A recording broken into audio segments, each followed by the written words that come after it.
Bismillahirrahmanirrahim. Assalamualaikum warahmatullahi wabarakatuh. Alhamdulillahirabbil alamin. Wa bihi nasta'in. Wassalatu wassalamu ala asyrafil mursalin wa ala alihi wa ashabihi ajma'in. Subhanaka la ilma lana illa ma 'allamtana innaka antal alimul hakim. La hawla wa la quwwata illa billahil aliyil azim. Allahumma rabbi shrah li sadri wa yassir li amri wa hlul 'uqdatam min lisani yafqahu qawli. Thumma amma ba'd. فقال الله تعالى في كتابه العزيز بعد أعوذ بالله من الشيطان الرجيم شهر رمضان الذي أنزل فيه القرآن هدى للناس وبينات من الهدى والفرقان إلى آخر آيات. صدق الله العظيم.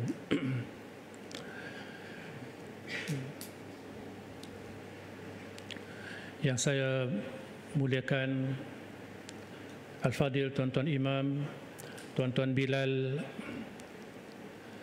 Tuan-Tuan Siak, seterusnya Tuan-Tuan Haji, Puan-Puan Hajah, ibu-ibu, anak-anak, para alim ulama, Tuan-Tuan guru, para asatizah, muslimin, muslimat,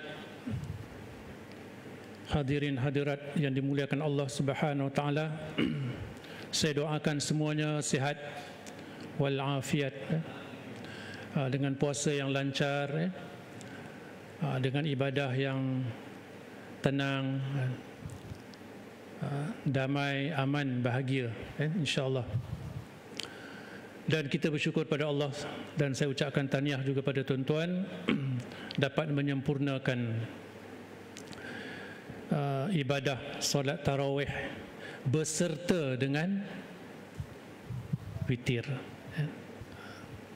Sebab tadi tengok ada yang tak ikut witir, sebab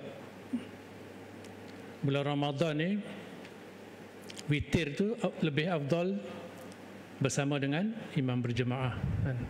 Dia punya ganjaran dia, tuan-tuan, ialah seperti kita solat sepanjang malam tu.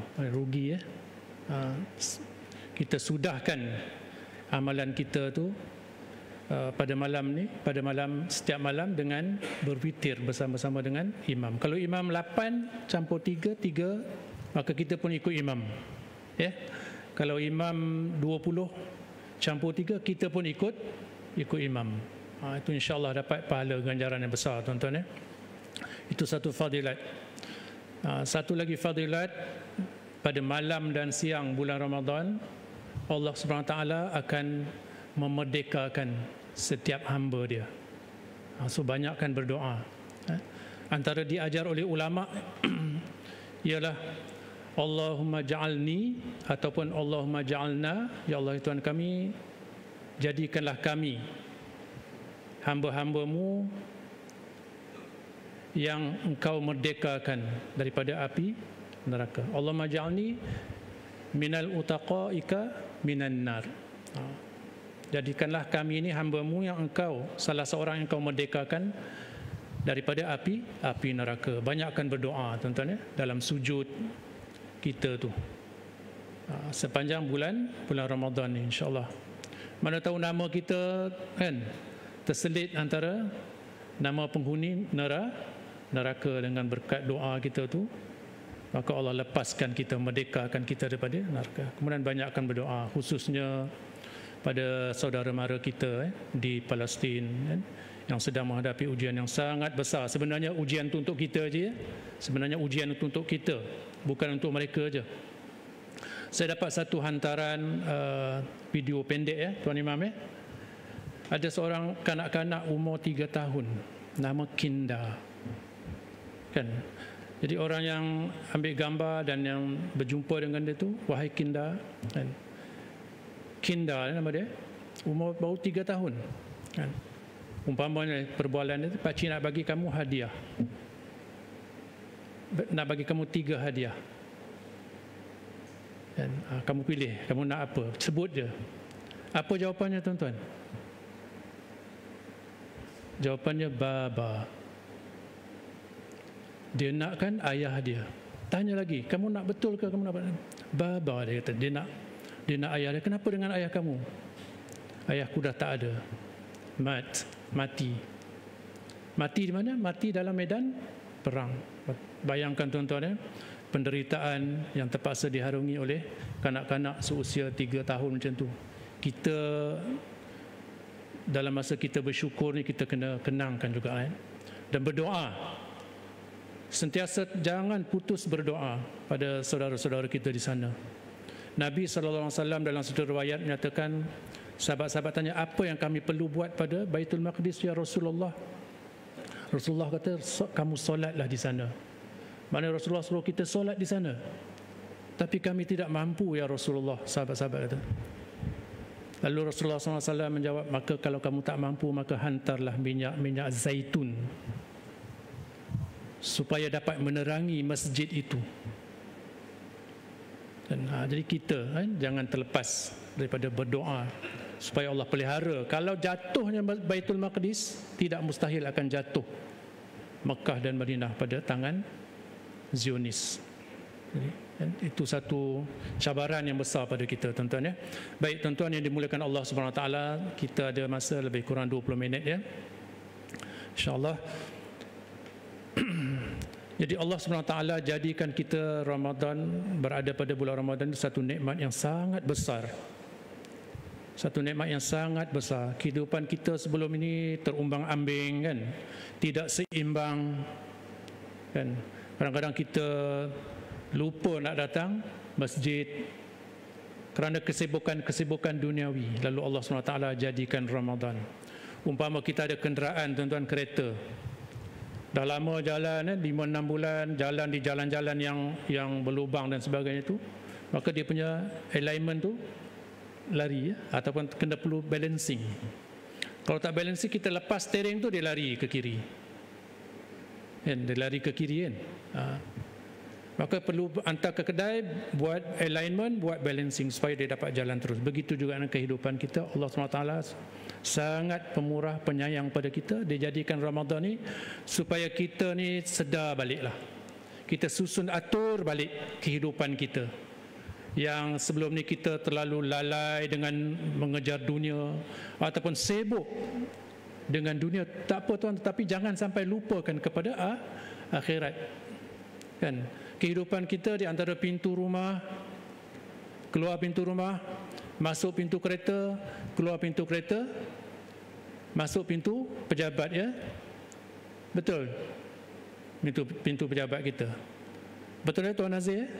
Kemudian dah petang tu, keluar pintu pejabat, masuk pintu kereta, keluar pintu kereta, masuk pintu rumah kan. Terlupa satu pintu, iaitu pintu masjid kan. Saya selalu bagi perumpamaan kan, sebagaimana yang dinyatakan dalam Abu Al-A'la Al-Maududi dalam satu buku dia. Kita ni sentiasa kan, ataupun alpa, selalu lupa kepada Allah Subhanahu Wa Taala. Mungkin kita tak tinggal solat, tapi orang lelaki solatnya di mana tuan-tuan? Di mana Haji? Masjid.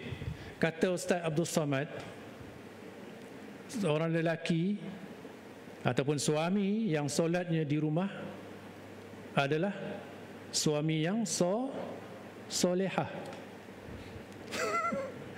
Bukan saya cakap Ustaz Abdul Samad cakap. Mungkin ada hukum-hukum fiqh di situ. Jadi dia punya mantik tu tinggi kan. Orang lelaki yang semayangnya di rumah, lelaki solehah, sangat menjaga keluarga dia di rumah ya. Umpamanya dikatakan tuan-tuan seorang datuk, seorang atuk yang ada kebunnya di kampung, tengok kebun duriannya, buah dah luruh kan, tembikai pun dah masak buah-buahan lah. Bila tiba musim cuti, dia sentiasa menunggu bilalah cucu aku ni nak balik kan, supaya dia nak bagi ni, ambilkan durian, nak bagi itu, nak bagi. Tapi cucu dia sibuklah tu, tak balik. Macam itulah Allah SWT kepada hamba-hamba dia, sentiasa menanti-nanti bila hamba dia nak kembali kepada dia, datang balik rumah. Allah nak bagi ganjaran yang besar kepada kita. Tapi kita dengan kesibukan kan, kita lupa pada pemberi rezeki. Kita ingat rezeki itu, kita lupa pada siapa yang bagi rezeki. Jadi Ramadan satu yang nikmat yang sangat besar, dan jangan lepaskan peluang yang Allah bagi ini. Jadi peluang untuk kita memperbetulkan jadual kehidupan kita kan, datang juga. Jadi tuan-tuan ya, saya nak baca satu hadis pada malam ni. Hadis Rasulullah sallallahu alaihi wasallam daripada Ibnu Abbas radhiyallahu anhuma. Kana Rasulullah sallallahu alaihi wasallam ajwadan nas. Rasulullah sallallahu alaihi wasallam adalah orang yang paling dermawan, ajwad, jud dan jawad, yang sangat pemurah, dermawan. Wa kana ajwada ma yakunu fi Ramadan, dan sifat dermawannya itu lebih menonjol pada bulan Ramadan. Dalam pemurah, datang Ramadan lagi pemurah dia.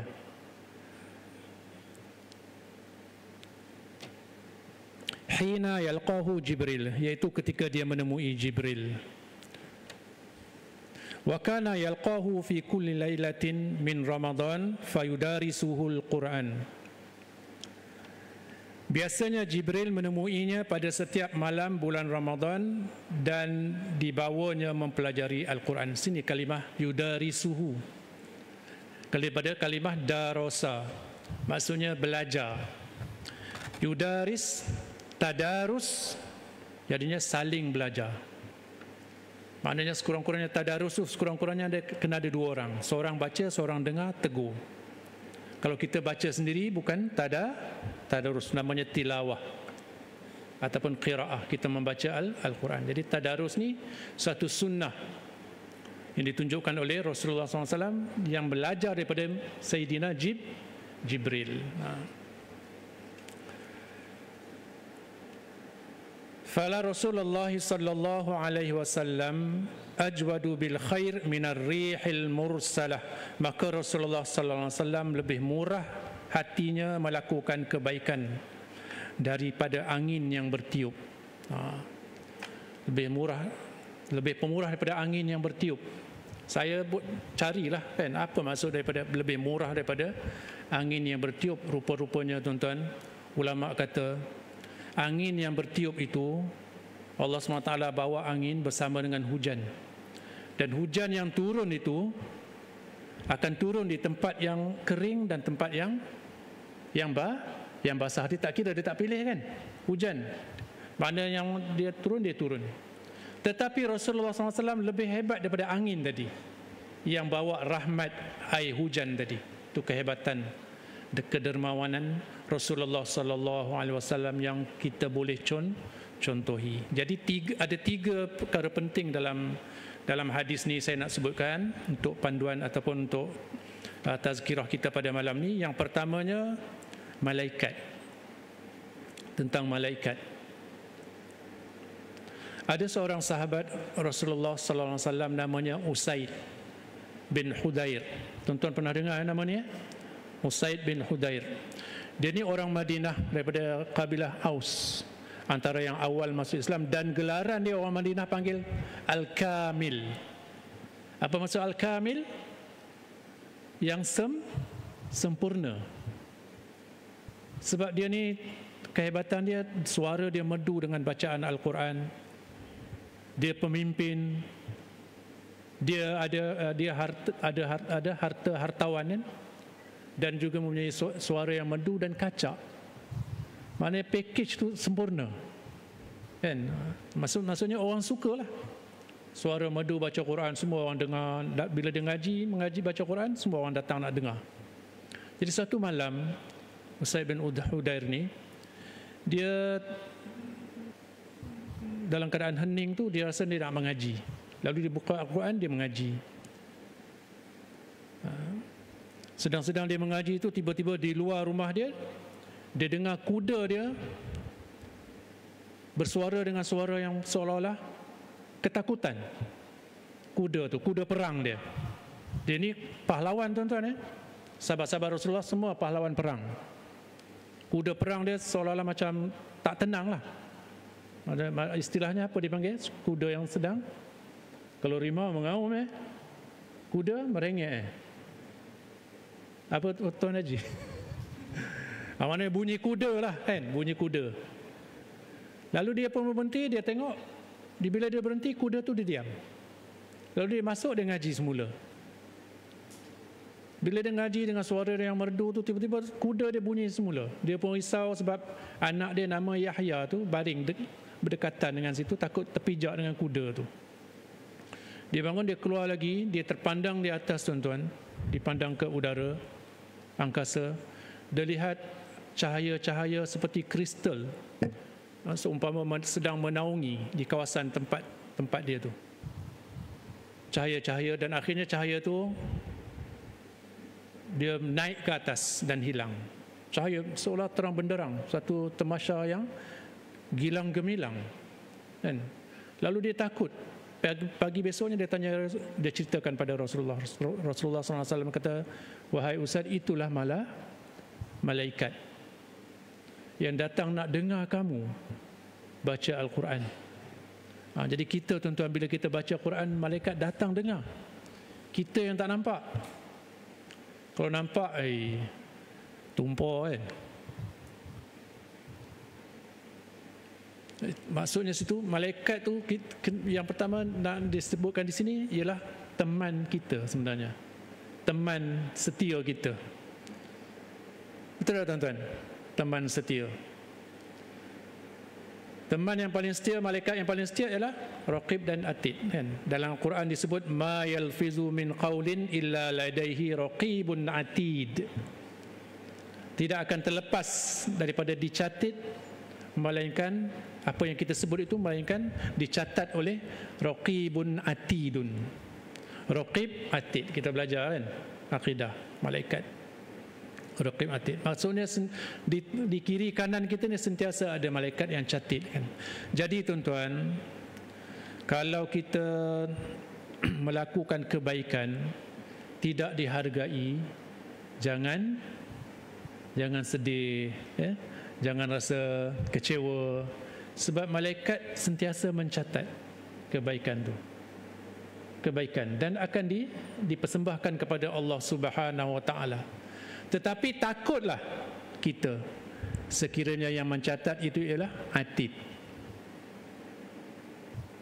Walaupun kita berada di tempat yang tersembunyi, selalunya kebaikan kita nak tunjuk, keburukan kita nak sorok kan. Tapi ada Raqibun Atidun. Itu satu. Raqib dan Atid itu, Raqib maksudnya mengawas, yang sentiasa mengawasi kita. Yang sentiasa mengawasi kita. Kerana hari ini kan kita tengok fenomena ataupun pelakuan orang pada hari ini. Bila nak buat sesuatu kebaikan tu dia viralkan. Kan, selfie dan sebagainya depan Kaabah tu. Ambil gambar, berlatar belakangkan Hajarul Aswad, bahkan dijadikan konten tu, nak view yang ramai. Itu satu penghinaan lah kan, kepada diri sendiri. Tak dapat apa-apa tu kan. Kebaikan yang kita buat tu kalau boleh jangan ceritakan, kecuali kalau perbuatan yang zahir kan, perbuatan zahir. Orang dah tahu kita tu tawaf, kita ni dan sebagainya tu. Dah ada malaikat Raqibun Atidun yang tak akan terlepas daripada setiap kebaikan yang kita buat. Jadi jangan dihebah-hebahkan. Itu satu tuan-tuan ya. Yang kedua di sini disebutkan Rasulullah sallallahu alaihi wasallam mengajar belajar Al-Quran. Dalam Al-Quran, dalam belajar Al-Quran ni tuan-tuan, ada satu hadis Rasulullah sallallahu alaihi wasallam ni sebagai panduan ya. An Aisyah radhiyallahu anha qalat, qala Rasulullah sallallahu alaihi wasallam, al-mahiru bil Quran ma'as safaratil kiramil bararah. Ini satu penghargaan lah, kelebihan kepada orang yang al-mahiru, orang yang mahir, orang bijak, pandai baca Quran. Apa Rasulullah kata? Seorang yang mahir di dalam Al-Quran akan berada bersama para malaikat pencatat yang mulia dan jujur. Ma'as safaratil kiramil bararah. Hebat tuan-tuan yang pandai baca Quran tu kan.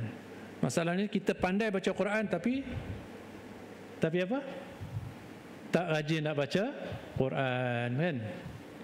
Boleh baca lancar tapi tak boleh, tak nak baca Quran. Jadi kita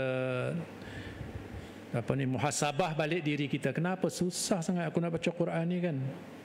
Nak pegang Quran susah, nak buka Quran susah. Jadi Ramadan ni jadikan sebagai peluang kita nak betulkan alignment tu balik. Buat alignment semula kan, supaya penjajaran tu lancar perjalanan dia. Kemudian satu lagi, wallazi yaqra'ul Quran. Ni hebat ni. Wa yatata'ta. Ni kalimah yang jarang kita dengar, kalimah bahasa Arab ni. Wa yatata'ta fihi wa huwa alaihi syaqun lahu ajran. Ini bagi yang tak pandai baca Quran. Seseorang yang membaca Al-Quran dengan wa yatata'ta'atan. Apa maksud? Tak tu tersekat-sekat, tergagap-gagap. Baca tak lancar. Wa huwa alaihi syaqun, dan dia rasa susah payah sangat nak baca. Lambat baca dia. Ini kalau dalam kumpulan tadarus ni dipandang serong lah. Baca pelan sangat ni, orang nak habis dah ni kan. Dan tapi di sisi Allah Subhanahu Wa Taala, apa disebut oleh Rasulullah SAW, orang yang baca Al-Quran dengan tersekat-sekat, tergagap-gagap dan bersusah payah membacanya, baginya 2 ganjaran. Falahu ajran. Pahala dia baca dan pahala menghadapi susah tu. Maka dalam keadaan situasi ini kita pandai pun, kita pandai baca Quran pun bagus, tak pandai baca Quran pun Allah bagikan ganjaran. Jadi bacalah sesuai dengan keadaan macam mana pun, kita tak kira lah kan. Kita nak sampai nak khatam tu memang hebat lah, tapi kita kira kemampuan kita baca Quran walaupun dalam keadaan ta'atan, tak kan, bertatih-tatih lah orang kata kan, tapi dapat 2 pahala. Jangan tinggal Quran dan baca pelan-pelan, bacalah walaupun setengah muka pun tak apa. Dan yang ketiganya tuan-tuan, iaitu sifat yang tadi, yang pertama kita tengok kita dekat dengan malaikat. Yang kedua, kita baca Quran. Khairukum man ta'allamal Quran, khairukum man ta'allamal Quran wa 'allamahu. Yang terbaik di kalangan kamu ialah mereka yang belajar Quran dan ajar. Dan yang akhir sekali tuan-tuan, iaitu berkaitan dengan sedekah dan pemurahnya Rasulullah sallallahu alaihi wasallam.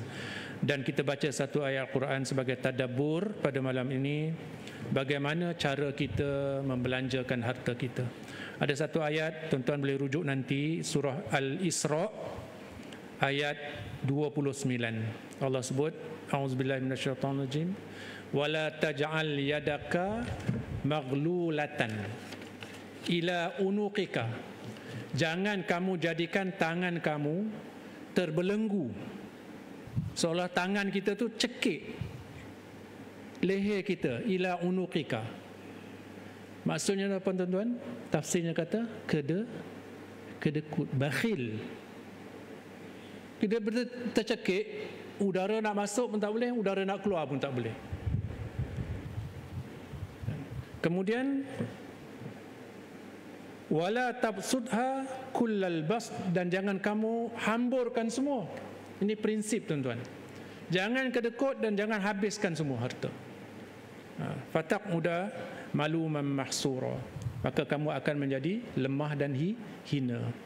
Kedekut pun hina, hamburkan bagi semua pun hina. Mahsura tu tuan-tuan, kita tengok satu, kita dah ambil masa ya, sikit lagi boleh. Dah penat semua, tak apa.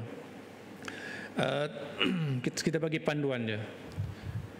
Hasir itu maksudnya haiwan yang dalam keadaan penat, lumpuh, yang dia tak boleh bergerak dah, dan dia tidak dapat berbuat apa-apa. Mahsura tadi, daripada kalimah hasir, haiwan yang tidak berguna dah.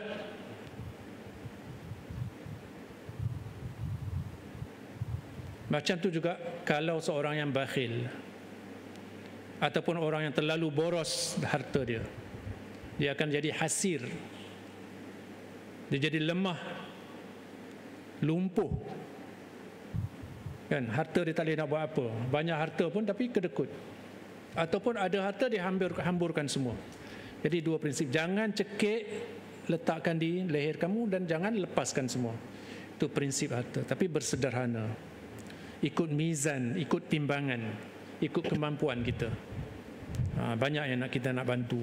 Jadi sebagai rumusannya tuan-tuan, kita ambil pengajaran bagaimana sedekah boleh menyembuhkan penyakit.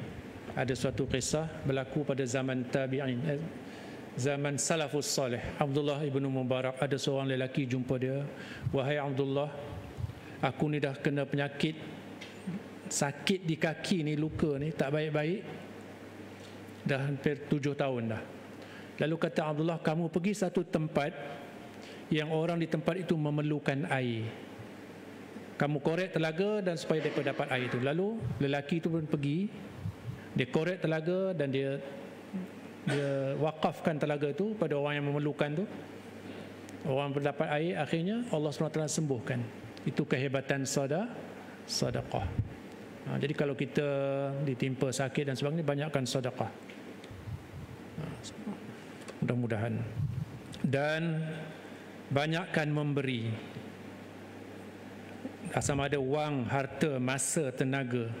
Berikan doa, berikan kasih sayang, berikan simpati, berikan sokongan, berikan nasihat, berikan semangat dan berikan penghargaan. Kita orang lelaki bagi penghargaan pada orang rumah kita. Ucap terima kasih dengan pengorbanan kerja mereka tu. Ni kadang-kadang kita ni ego, nak sebut terima kasih pun payah, betul tak Haji? Orang rumah kita, isteri kita buatkan air, contoh Pak Imam okey, terima kasih, apa ni, bagus kan. Tak ada pun ucap terima kasih. Sepatut terima kasih, jazakallahu khair, jazakillahi khair, mudah-mudahan Allah balas kebaikan pada kamu. Yang kita doakan tu isteri kita, syukran lak, kan, terima kasih. Tapi tak ada penghargaan. Saya dapat suatu peristiwa yang berlaku baru-baru ni sebelum bulan Ramadan. Ini kehebatan tuan-tuan, saya nak kongsi dengan tuan-tuan sebagai penutup. Dalam satu seminar di Subang Jaya, Masjid Subang Jaya, lepas tu masa rehat makan tu, saya duduk satu meja bulat tu, ceritalah kan, ada saya kenal dengan seorang ini PBNS, pendakwah bertaulah Negeri Selangor, ada satu seminar dan ucapan oleh Dr. Farid Rawi, nasihat-nasihat untuk pendakwah lah kan, untuk ustaz-ustaz yang mengajar di masjid ni. Saya sembang dengan seorang, dia kata, ceritalah makan ubat ke tak kan. Dan ini makan ubat darah tinggi, yang ni kencing manis. Yang seorang ni, ustaz ni, dia sampai kena dialisis. Dia cerita dia dialisis, maknanya cuci buah pinggang tu 4 tahun dia kata. Kita yang dengar ni 4 tahun boleh baik. Dialisis boleh baik. Kata macam mana boleh baik dialisis ni? Terkejut juga kan? Tak, dia kata, saya dapat buah pinggang baru. Oh, bertuah betul kan? Dapat buah pinggang baru. Kan? Tuan kenal ke siapa yang bagi tu? Tak kenal kan? Tanya. Isteri dia. Tuan-tuan, hebat kan tuan-tuan? Ini satu pengorbanan yang sangat besar. Kita orang lelaki suami ni belum tentu kan. Buah pinggang aku sayang kan. Ini seorang isteri, kisah benar ni tuan-tuan. Itu saya kata, beri penghargaan, beri kasih sayang, ucapkan terima kasih, ucapkan kan. Beri penghargaan tu kan? InsyaAllah ya tuan-tuan ya, mudah-mudahan Ramadan ini akan menjadikan kita lebih baik lagi, menjalinkan hubungan dengan anak-anak, dengan keluarga, isteri dan sebagainya tu, jiran, tetangga, saudara mara dan sebagainya. Mudah-mudahan dapat pengajaran. Wassallallahu ala sayyidina Muhammad wa ala alihi wasallam walhamdulillahi rabbil alamin. A'udzubillahi samil alim minasyaitonir rajim. Bismillahirrahmanirrahim.